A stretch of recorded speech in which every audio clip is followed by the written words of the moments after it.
morning, everybody. Welcome to Jubilee Circle. Thank you so much for being here in the building. Thank you for being out there in YouTube land. And yeah, let's sing some music. I forgot how to count this one off. Somebody count for me. Oh, I know how it goes. Just count it off. 1, 2, Three. It's got 3, 4. 1, 2.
I'm only here for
Welcome again to Jubilee Circle, and if you are watching out there on the YouTube, you can access a bulletin online. There should be a link below in the description of the video that you're watching, or you can go to jubileecircle.com and download the bulletin from there. And if you're in the building and would like to look at the electronic bulletin, you can do that as well. There is a link right there on the front page. All right, so welcome again, everybody, to Jubilee Circle. Thanks for being here. This morning, we're going to wrap up our VIA Negativa theme of the Tao of Darkness. And all this, in the winter, or the fall and the winter, we kind of divide up into what we call mini VIAs. And so the VIA Negativa is up until Advent, and that's next Sunday, which will begin Advent when we begin Oxney, which stands for Advent, Christmas, Hanukkah, Solstice, Kwanzaa, New Year's, and Epiphany. Christmas Hanukkah. Yeah, Happy Christmas Hanukkah. That's what we say all during that. So we'll begin Oxney next week. Exactly. But we're going to wrap up the Tao of Darkness, and we have been talking a little bit about, in the Tao Te Ching, how darkness is representing the indiscernibility of life. And when we bring curiosity and awareness to the perceived mysteries of our life, then we begin to see how the holy can move in, through, and around us all the time to help us remember who we are, that inner divine holy light. It is said that you should never talk politics and religion in polite company. But the other topic we tend to shy away from is talking about money. In fact, a survey this year by the National Financial Educators Council found that only 6.8% of respondents felt comfortable talking about money to friends or coworkers. 9.7% were comfortable talking to siblings about it. 11% said they were comfortable talking with a parent, and only 21.3%, not even a quarter of the people, were comfortable to talk finances with their romantic partners, which is why money is sometimes the reason people get divorced.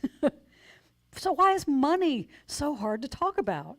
Well, we've been taught that it's gauche. It's just gauche to talk about money with others, and we fear the money discussion might lead people to think less about us, or they know how much we have now and they might expect us to give them some money. There's a whole faction in religion, though, that has no problem talking about money. Prosperity gospel preachers are out there teaching that God wants you to be rich, filthy rich, as a matter of fact, and if you are, all those worldly blessings are a sign that God loves you. You're doing it right. If you pray hard enough, if you have enough faith, give enough money to the church that is preaching the prosperity gospel, then God will prosper you. If you remain poor after doing all of that, well, then God is displeased with you in some way, and you don't have enough faith to get back into God's good graces. The only ones who seem to get rich in this scenario are those preaching this ridiculous message in the first place. It's a Ponzi scheme, it really is. Still, others believe that money is bad. After all, they say the good book says money is the root of all evil, but you got to back up and figure out what. Yes, that's the next line. What it truly says is that the love of money is the root of all evil. And you're going to a church that teaches you to love money. And this sermon is a request from Jessica. Because Jessica wanted to know, what is A Course in Miracles? Who stops Course in Miracles teachers or believers or students from just going out and using it as a prosperity gospel? Well, the book itself, and we will get into that. Of course, I think if you're using the Bible to teach prosperity, you're using it wrong. And if you're using A Course in Miracles to teach prosperity, well, you're having to pay no attention to very large swaths of the text. So we're going to get into that. So it's sort of a request. I do requests now and then. So, but as soon as Jessica suggested it, I'm like, oh, Prince. I haven't really addressed this, and so thank you. It's a good suggestion. But this is the key to understanding true prosperity, because true prosperity consists of what is eternal, not what is impermanent. And the thing that is eternal is love. So when you are wealthy, when you are rich in love, that's when you truly can say, oh yeah. All right, please rise as you're able. And we begin every Jubilee Circle in the same fashion. We remember the four elements, the fire and the earth and the water and the air. And we burn sage as a reminder that this is a safe and a sacred time, and also a time to set your intention, a time to set your personal intentions for touching that wealth of love within, and intentions for the rest of the world as you spread that love without. And we center ourselves in this safe and sacred time by calling the 4 directions. So I invite you to turn and face the east. As this day begins, let us give thanks that the sun does what it was created to do, to rise each day and to give a new life and warmth to this blue boat we call home. Thank you, Holy One, that the sun does not long to be the moon, but instead it spends each day just becoming what you have created it to be. May we too live how you created us, to give love to ourselves and to the world. Quarter turn to the right and we face the south. We thank you, Holy One, that the south is as the south does. It brings the warm winds and the weather that marks the summertime. Without those warm winds, we would not appreciate the cool breezes of fall or even the chill of winter. Thank you, Holy One, that the south lives into its purpose to provide us with warmth and the food we need, like cucumbers and peppers, mushrooms, and more that we only really get in the summertime. The summer is truly delicious. May we too live into the deliciousness of our own lives, feeding ourselves and the world. Quarter turn to the right, we face the west. The west is a place of rest, a place of just putting down the burdens of the day. As the sun sets and the stars rise on their nightly trek across the sky, let us give thanks for how well the West lives into its purpose. As the sun sets and the stars rise, help us to breathe deeply and to let go of whatever has disappointed or challenged us during the day. Help us to rest in you, Holy One, and offer rest to everyone we meet. Quarter turn to the right and we face the north. In the midst of the summer, how we long for the cool winds of the north, for the north to live into its purpose of bringing that chill to the air, to dry the sweat from our brow. Help us, Holy One, to appreciate the north, even in the times of bone-chilling cold. Give us the patience we need to endure the winters of our lives. Help us to provide warmth for those going through their own frozen times. And as we turn back toward the center and have a look around the room, you'll find a bunch of folks who are wealthy beyond all imagination. And in this safe and sacred moment, I invite you to see the abundance in your own life as you provide for those around you. I invite you to see that your true purpose in this life is to live into that abundance of love and joy and peace that every moment provides for you. Because when you're living in that manner, all you'll know to really say is, oh yeah. All right, let's spread a little sage joy around here. All right.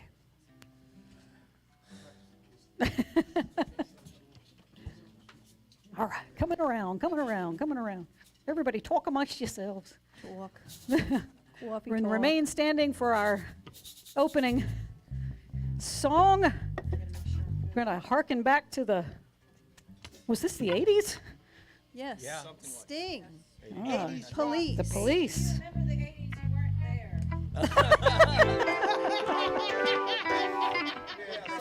there. If you remember the 80s, you weren't there. Music. Some of the 80s. All right, this song is Spirits in the Material World, and I invite you as we sing to greet one another.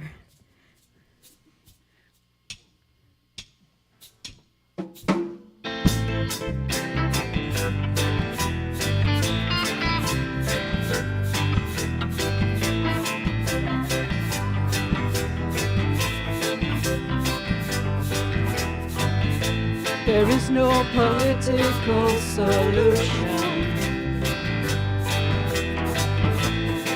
to our troubled evolution.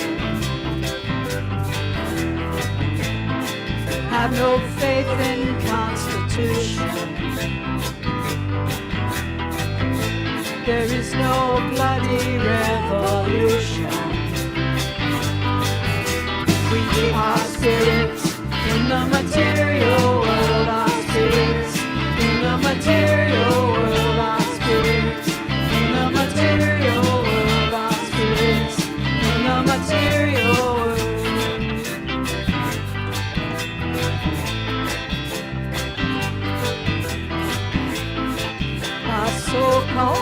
to speak. With words they try to jail you, and they subjugate the meek. But it's the rhetoric of failure. We are spirits in the material world, our spirits in the material world, our spirits in the material world, our spirits in the material world.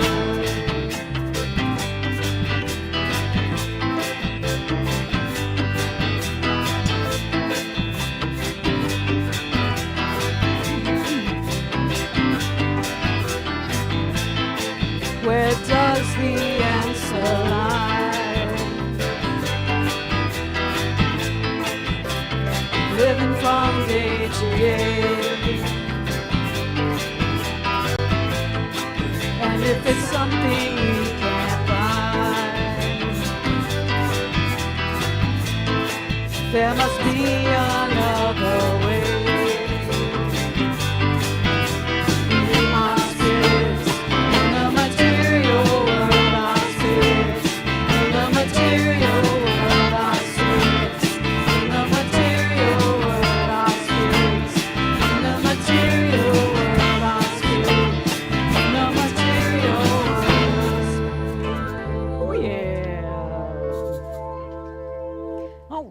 You may be seated. All right, thanks everybody.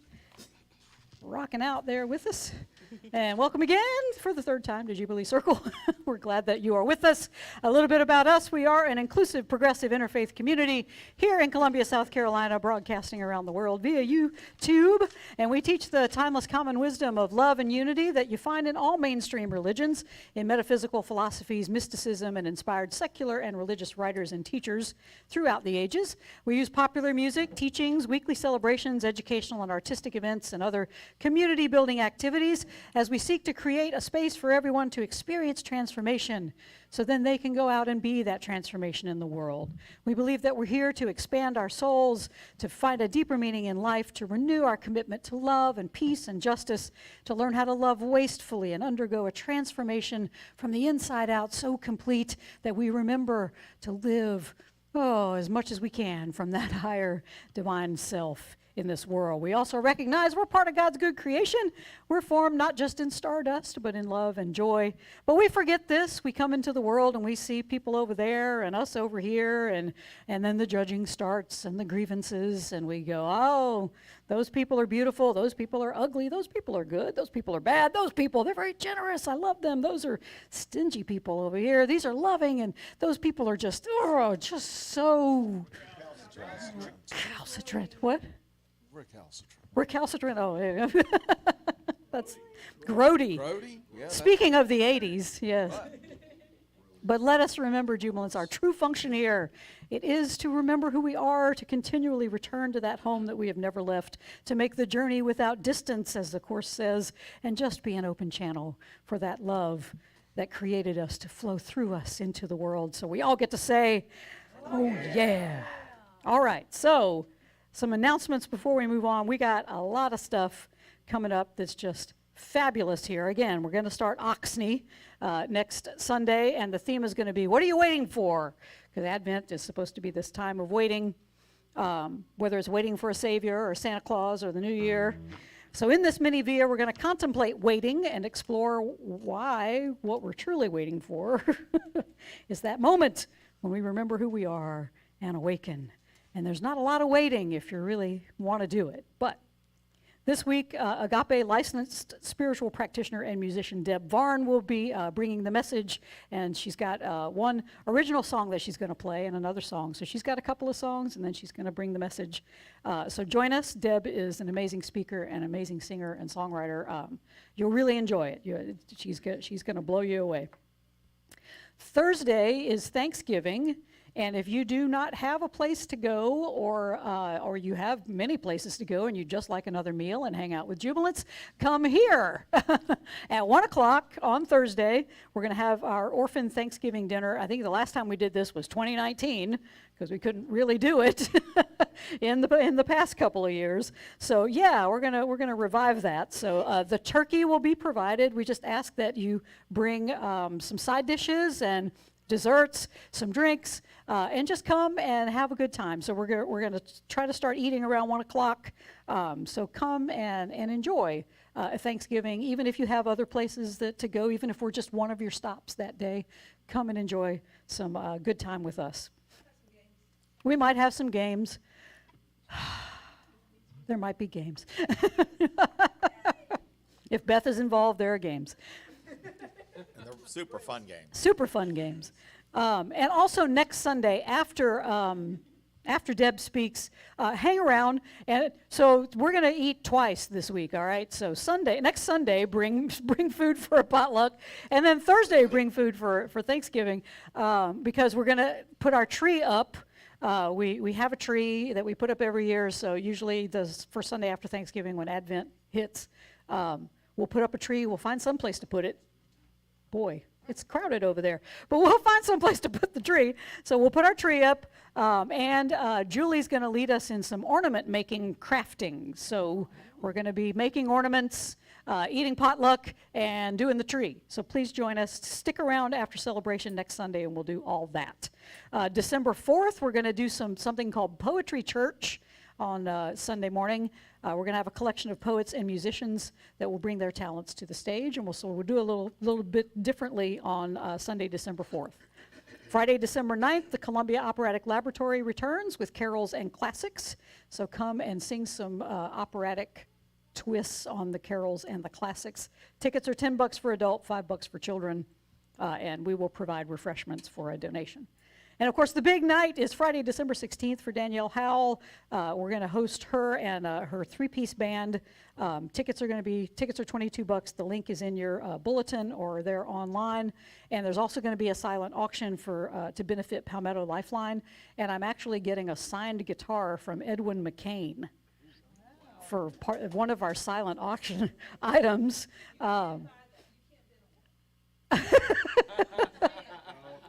What? What do you mean I can't bid? My wife says I can't bid on that. Anyway, so yeah, write it. Yeah, it's almost Christmas time. So get your tickets. Yeah. Thank you, Corinne. Get your tickets and join us. It's really gonna be a fun night. So don't miss it. We're going to have a big drag party on Friday, January 6th to celebrate Jubilee's 13th birthday. That's going to be fun. And remember the things that we always do every week, Soundy School at 10:30 on Sunday, and our Course in Miracles discussion at 7 o'clock on Tuesday nights. So join us for that. Am I missing anything? Okay. I got everything. I got everybody. Okay. Hear these wise and holy words. Here comes this wise and holy woman who says I can't have a guitar. You can't have another guitar. Just to be clear. Yeah, seven is enough. Okay, now I'm the bad guy. All right, you can have it. You can have They've run out of wall space. it. All right, let's be holy. Okay. From A Course, there we go. From A Course in Miracles, Lesson 50. I am sustained by the love of God. Here is the answer to every problem that will confront you today and tomorrow and throughout time. In this world, you believe that you are sustained by everything but God. Your faith is placed in the most trivial and insane symbols: pills, money, protective clothing, influence, prestige, being liked, knowing the right people, and an endless list of forms of nothingness that you endow with magical powers. All these things are your replacements for the love of God. All these things are cherished to ensure a body identification. They are songs of praise to the ego. Do not put your faith in the worthless. It will not sustain you. And from the Manual for Teachers for A Course in Miracles, it takes great learning both to realize and to accept the fact that the world has nothing to give. What can the sacrifice of nothing mean? It cannot mean that you have less because of it. There is no sacrifice in the world's terms that does not involve the body. Think a while about what the world calls sacrifice: power, fame, money, physical pleasure. Who is the hero to whom all these things belong? Could they mean anything except to a body? Yet a body cannot evaluate. By seeking after such things, the mind associates itself with the body, obscuring its identity and losing sight of what really is. God's teachers can have no regret on giving up the pleasures of the world. Is it a sacrifice to give up pain? Does an adult resent the giving up of children's toys? Does one whose vision has already glimpsed the face of Christ look back with longing on a slaughterhouse? No one who has escaped the world and all its ills looks back on it with condemnation. Yet he must rejoice that he is free of all the sacrifice its values would demand of him. To them, he sacrifices all his peace. To them, he sacrifices all his freedom. And to possess them, must he sacrifice his hope of heaven and remembrance of God's love. Who in their sane mind chooses nothing as a substitute for everything? And from the Jesus story, John 10:10, I came that they may have life and have it abundantly. These are wise and holy words. Thanks be to the holy. All creation is holy word. All creation speaks volumes of the holy. Hallelujah. Oh, yeah. Breathe deeply. Our song this morning comes from Egbert Nathaniel Dawkins III. Yeah. Thank God he goes by a stage name, Aloe Black. This song is called I Need a Dollar, and it comes from his 2010 release called Good Things. 1, 2, 3, 4.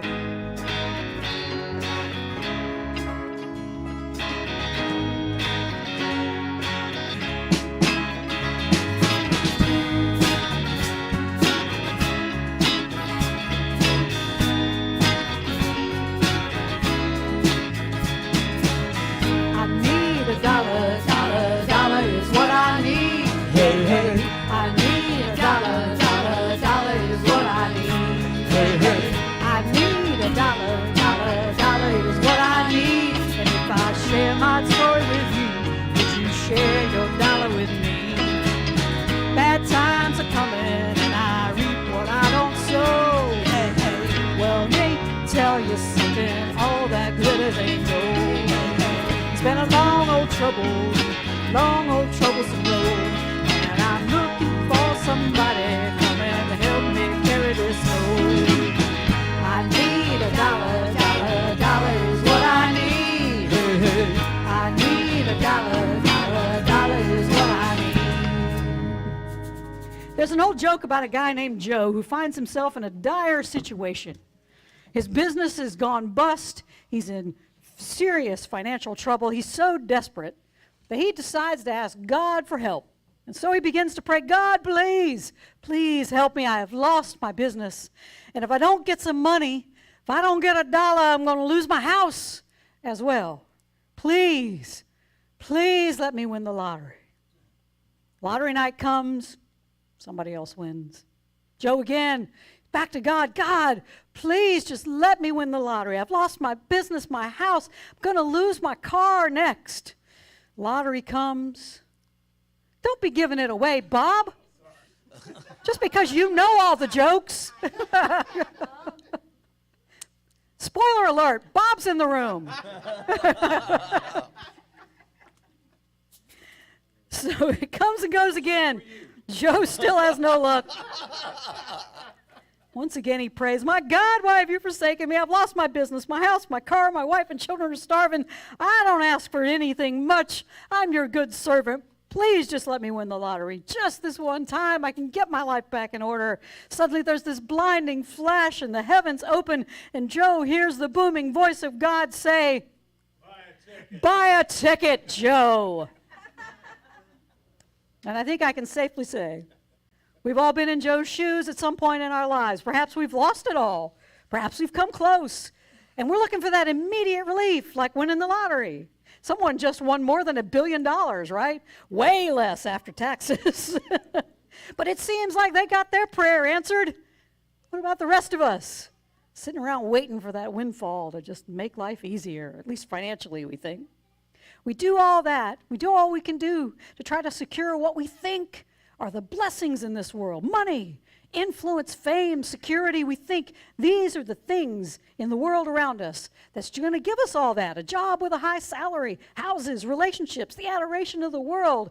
We wish and hope for a brighter, more secure future for ourselves and those we love, and there is nothing wrong with that. Nothing at all. But here's the key. If you want all those things, the freedom and security you think the world's things are going to give you, take God's advice to Joe. I invite you this morning, Jubilants, buy a ticket.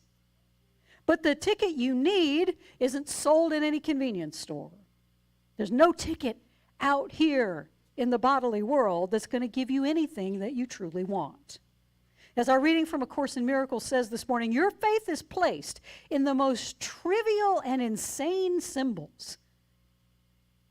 The list makes your ego go, what? Trivial and insane symbols, pills, money, protective clothing. It has asterisks. I mean, what are those? Quote marks, quotation marks. Protective bunny ears, protective clothing, influence, prestige, being like, knowing the right people, and an endless list of forms of nothingness that you endow with magical powers. Everything out here, Jubilants, it's a fantasy. All just praise to the ego. We know because as soon as we get everything we think we want, it seems to dissolve. Nothing here is permanent. Everything we think we want from this world, of course, says, are your replacements for the love of God. And that's the ticket. That's the ticket you should be trying to buy. The only ticket that wins every single time is not emblazoned with numbers, but the words from Lesson 50, I am sustained by the love of God. Oh, I hear you. I hear the eyes rolling. Preacher, you say, the love of God doesn't pay my mortgage. And I'm here to tell you that it does. If you buy the right ticket. The prosperity gospel preachers of the world will tell you that you can have anything you desire. Money, cars, the latest gadget and bauble in this world. If you think on it hard enough, if you wish for it in the most pure and sincere manner, if you pray for it, and maybe that works. It at least works for those who charge a fee to teach you how to do that. But that is simply another way we buy the ticket in the ego's lottery. It's a game we're never going to win. You might get lucky a few times, like with the scratch-off card, right? You get lucky a few times, you think you get what you want, but the reality that's experienced by so many lottery winners in this world, eventually you just go bankrupt and you start the whole cycle of seek but do not find all over again. So I invite you, Jubilants, this morning, get the right ticket.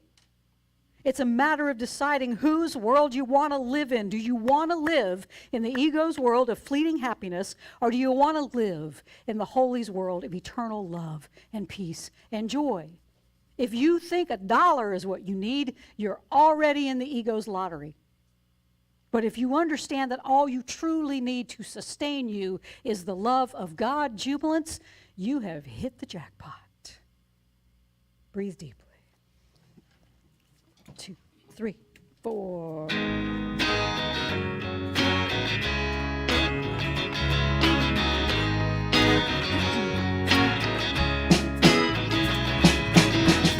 need $1, $1 is what I need.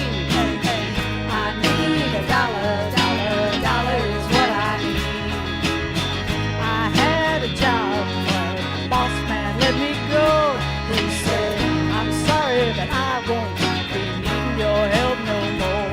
I said, please, Mr. Boss Man, I need this job more than you know. But he gave me my last paycheck and he sent me out the door.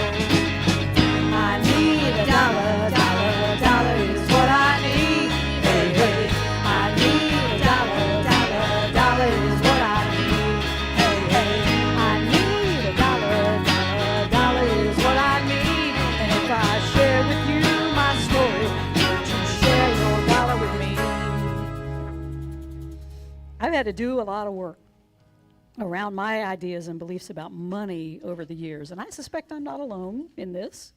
We all fantasize about what we'd do if we won the lottery, right? Everybody's got plans. That money's spent before you even see a dime of it. And we all have a tendency to believe that if we just had enough money, that we'd have all the security and freedom that we could ever want or need. It was in this spirit about 20 years ago that I began to use this mantra that I specifically built around money, and it went like this: there's always enough. There's always enough. That was the mantra that rolled in my head. There's always enough. And I come from an economic background where there always just seemed to be we just would eke by, right? Just had enough. Most months, some months, But in repeating that mantra to myself, I discovered again there was always enough, just enough, to cover what I needed. So I revised the mantra. There's always more than enough. Sure enough, over time, that one worked too. Everything I needed, and then a little more. So I made a final revision. There's always way more than enough. And that mantra too has come to pass. But what I have realized over the years in working with this mantra is that while my ego was focused on money, Holy Spirit was always bringing me more, way more of the love that truly sustained me. It wasn't the money. As I began to experience the feeling of always having way more than enough, I found that the Holy started to challenge me. You got way more than enough. It's time for you to be more generous. It's time for you to be more open. It's time for you to be more loving, to become more willing to serve others instead of focusing exclusively on what you have just for you. And here, jubilance is the key to prosperity. Because even before knowing one thing about A Course in Miracles, I stumbled my way into living into Lesson 50. I am sustained by the love of God. I do have more dollars now than I did 20 years ago, but it's not because I went looking for it. It's not because I worked harder for it. It's not that I spent my time pursuing the ventures and money-making things of this world. All I have done for the past 20 years has been the often very difficult, but always in the end joyful work of going inside to this world and finding out how I could be more generous, how I could be more generous with myself.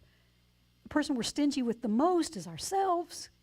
How I could be more generous to me, how I could be more loving to me, how I could be more open to me. And when I learned that in here, I became it in the world.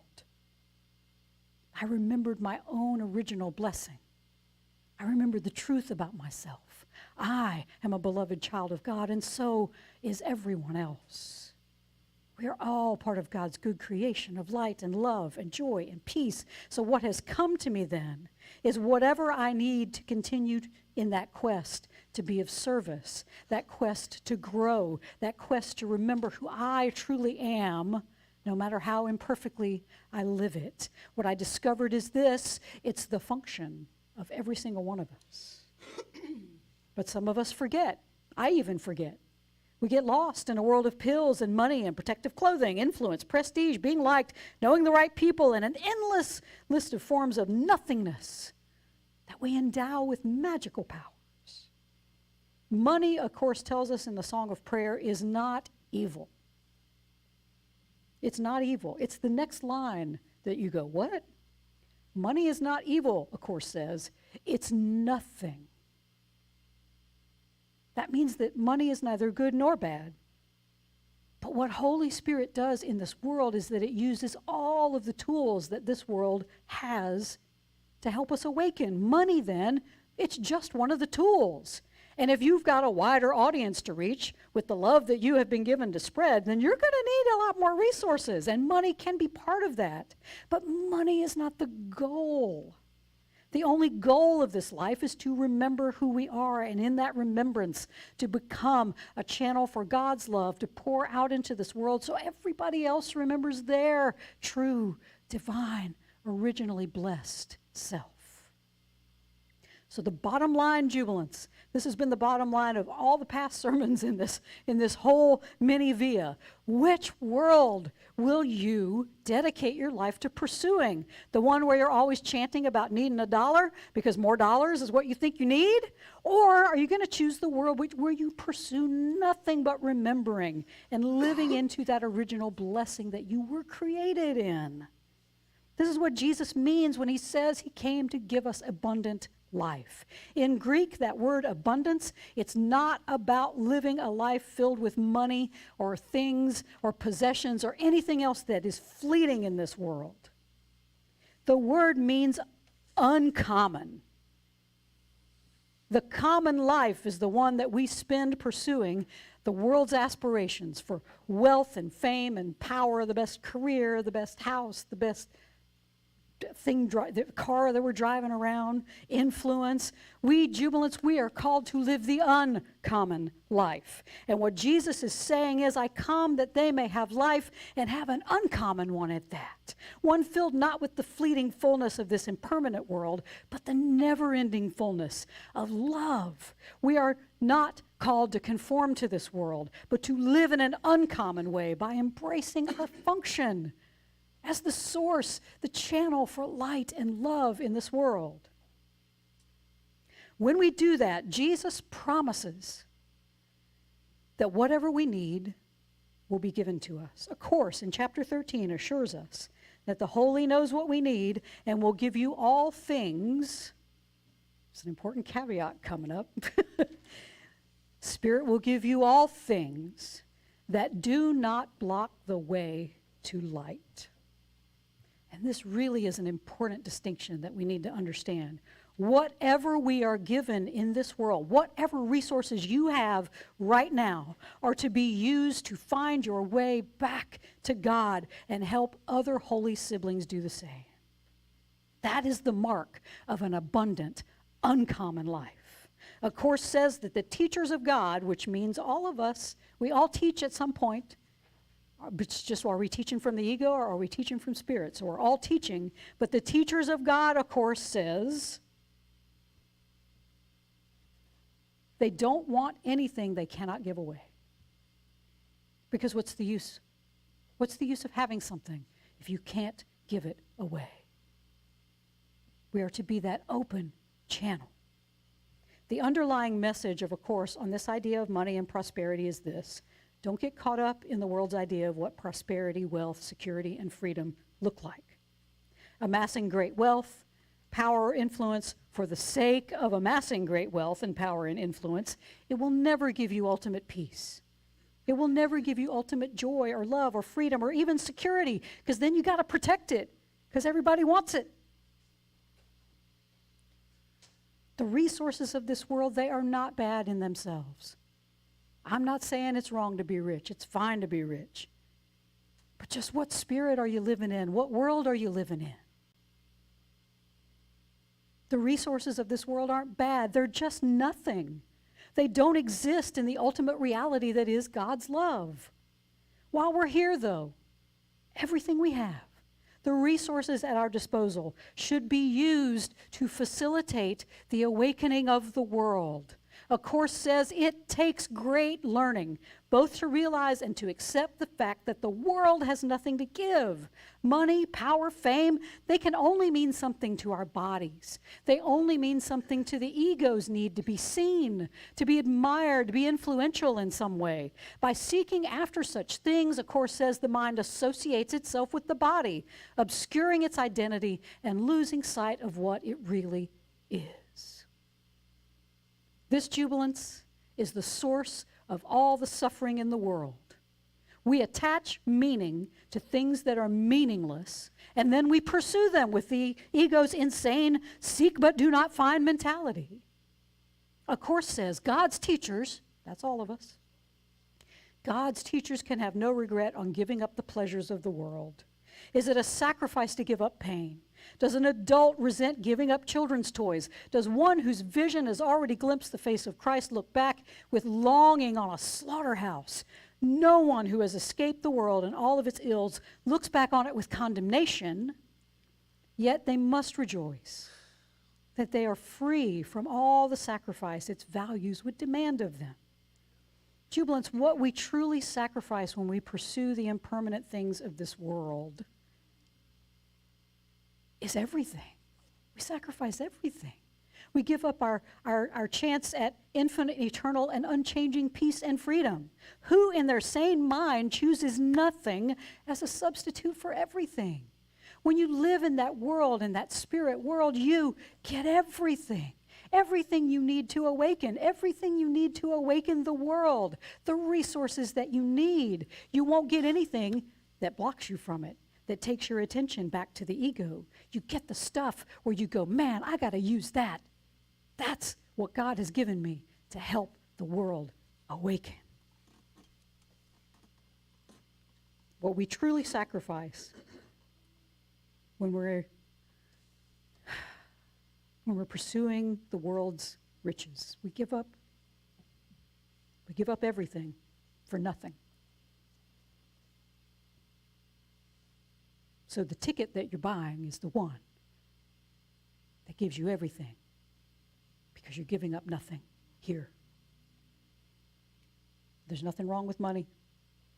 It's a tool in this world that can help us, but only if our goal is to be generous, to give it away, to use it to create more light in this world so everyone comes to realize the truth about themselves, that they too are originally blessed, that they too are beloved, that they too are called to live the uncommon life of love in this world. So I invite you, jubilants, buy the lottery ticket, but not the common one that provides only fleeting pleasures in the world, but that ticket to the uncommon lottery that provides everything you need to sustain you. We are not here to enrich ourselves with the world's pleasures. We're here, jubilants, to live that uncommon life, one that is filled to the brim with everything you need to remember who you are and to live in the fullness of everlasting peace and joy and love and freedom and security. And I guarantee, if you live in the spirit world, if you live as a spirit in this material world, everything out here will come rushing to you if you are willing to be the open channel that gives it right back away, because you know it's coming back around. It's coming back around. That, to me, sounds like hitting the jackpot. Oh, yeah? Oh, yeah. Oh, yeah. 2, 3, 4.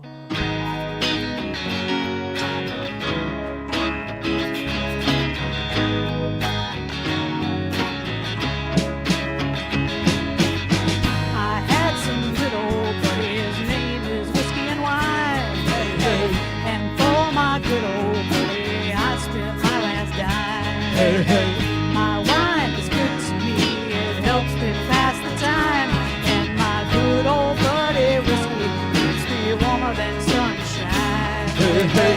Your mama made him just a child has got his own. Hey, hey. And if God has plans for me, I hope it ain't written in stone. Hey, hey. 'Cause I've been working myself down to the bone, and I swear on Grandpa's grave I'll be paid when I come home. Hey, hey. I need a dollar, dollar, dollar is what I need. Hey, hey. Well, I need a dollar, dollar, dollar is what I need. Well, I need a dollar, dollar, dollar is what I need. And if I share with you my story, would you share your dollar with me? Come on, share your dollar with me. Go ahead, share your dollar with me. Come on, share your dollar. Give me your dollar. Share your dollar with me. Come on, share your dollar with me.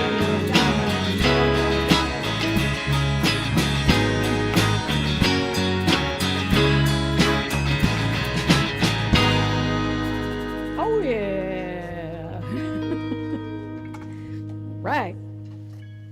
This amazing band, it just keeps growing. Let's meet the band. That's Camille Carpenter over here to my far right on guitar and vocals.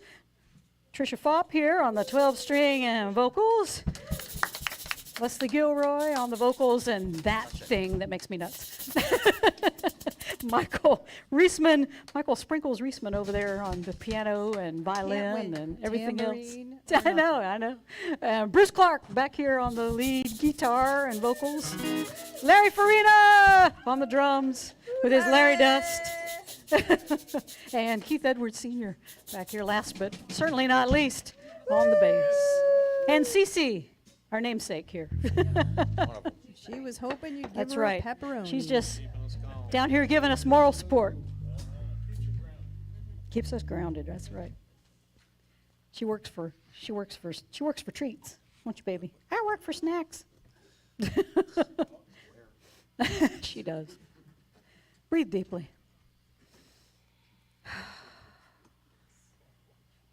What world are you living in, Jubilants?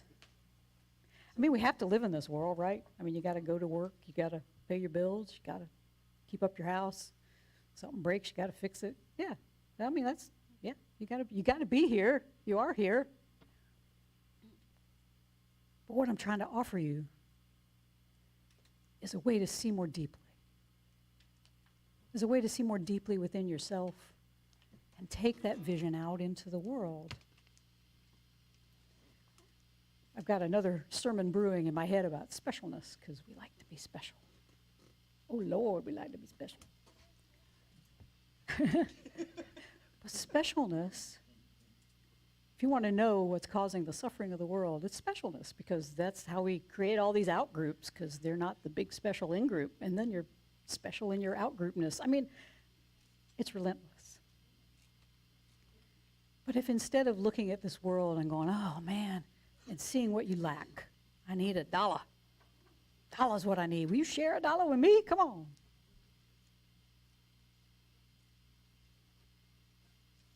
Of course, says the only thing that's missing is what you're not giving. If you feel lack in any moment, you lack money, you lack love, you lack time, because you're not giving it, because you're hoarding it. All A Course in Miracles ever asks from us is to give up the idea that we have to sacrifice something to get something. We already have everything. It's just, what are you pursuing? The more we pursue the ego's things out here in the world, the more anxiety we get, the more suffering we get, the more dissatisfaction we get. When we pursue love, though, when we can look at ourselves and see divinity, when we can look at others, no matter how they're acting in this world, but when we can truly look at someone and see they're just deeply unconscious. Beth and I don't have a lot of political conversations because I tend to get wound up sometimes. Sometimes. Sometimes. But we were having a political conversation this morning, and she said, let's change the subject. I don't want to get you wound up. But I'm going to tell you, Jubilants, in that moment, I wasn't wound up at all. The people that we were talking about, I said, they're all children of God who are just deeply unconscious. And I want to awaken for them. I want to wake up so I can be a source for other people to wake up. That's the point. That's why we're here. That's the whole point. To awaken. We have to understand what the world offers us out here. It's really nothing. But what you need, if you understand your purpose in the world, is to awaken so the whole world can be awakened, for you to transform and transform the world. What you need is coming to you. Some of us need a lot more than others. There are some people with bigger platforms. I mean, Jubilee's great. Obviously, we don't need a lot. We don't have a lot. But we have what we need. We're still here 13 years later. Here we are. Woo! I mean, we got what we need. And when we need more, somebody walks in and offers it to us. It's amazing. I've seen it over and over and over and over again. When I get in my ego and go, man, Jubilee's not going to last another week, somebody walks in and says, what can I do? Somebody walks in and hands me a check. Somebody walks in and says, I want to donate and I want to do this. I've stopped questioning. If Jubilee is meant to continue, it will continue. It doesn't mean we don't do stuff. It doesn't mean we don't do fundraisers or try to make money and use our space and make money. It doesn't mean that. It means there's a blessed idea to go and help you generate more resources. And in the time that we're generating resources, we're also generating space for musicians to come and do their trade. We're putting something in the world of value, and something of value is coming back to us. And this is how it works. This is how it works. Everything we do is infused with the spirit in which we do it. Which means, are you going out into the world to get you $1 for you? Or are you going out into the world to get you $1 that you can give away? Because if you are going out into the world to get you $1 that you can give away, you will have so many dollars, you can't give them away fast enough. That's how prosperity works. Do not want anything that you are not willing to immediately give away. I'm not giving you my new car. I love y'all. But, but I will take you for a ride in it. I'll take you wherever you need to go. Just give you, yeah. It's the spirit of generosity. That's where we're supposed to be living. The spirit of service. The spirit of love. The spirit of relationship, because that's how miracles happen. When we're in relationship with one another. What are you lacking this morning? What are you lacking? What do you think you lack?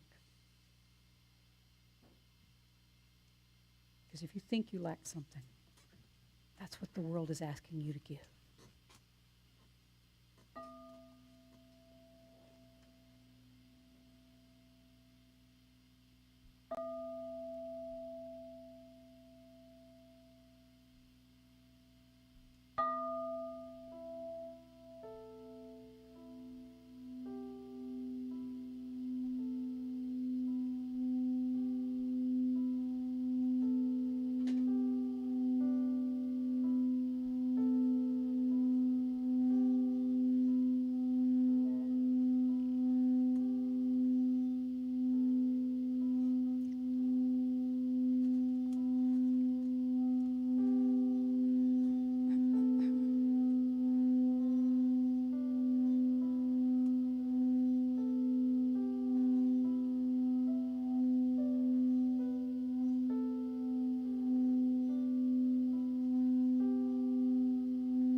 Breathe deeply.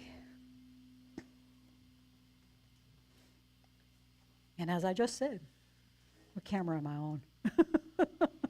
Am I on that one far over there? Or the one with Beth? Okay.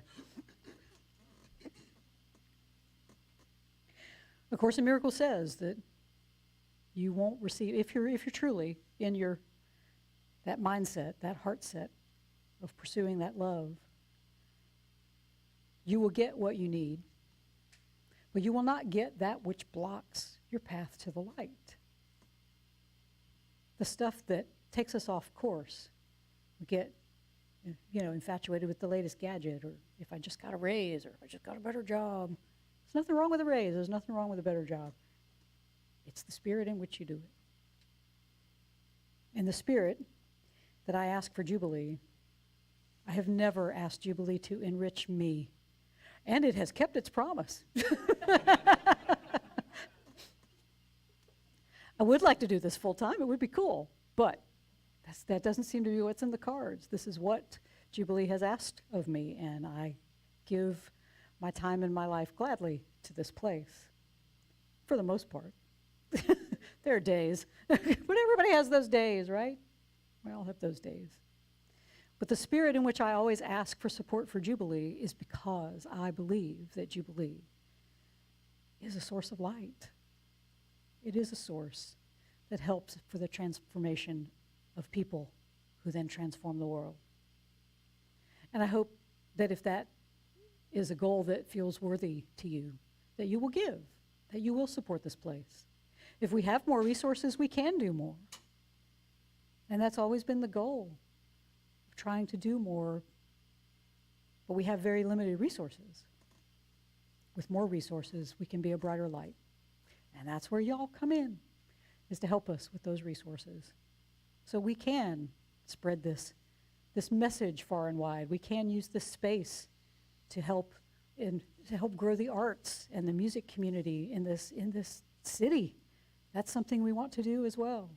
And it is your support, it is your giving that continues that. So I ask that you give. You can go online to jubileecircle.com. You can give through PayPal or Venmo. You can send a check to Post Office Box 4611, Columbia, South Carolina 29240. So thank you so much for the support that you have given and the support that you will give. And we just pass that basket around. All right. And so we will say goodbye as the basket goes around. We will say goodbye to the folks on YouTube, and we thank you so much for joining us. We thank you for being here this morning, either via there or here. And remember, if the only prayer you ever say your entire life is thank you, it will be enough. Because when we're living from that place of gratitude, we cannot have any grievances, and we can only see the beauty and the good and the right in the world. And so we say thank you, and we say, oh yeah. Go in peace.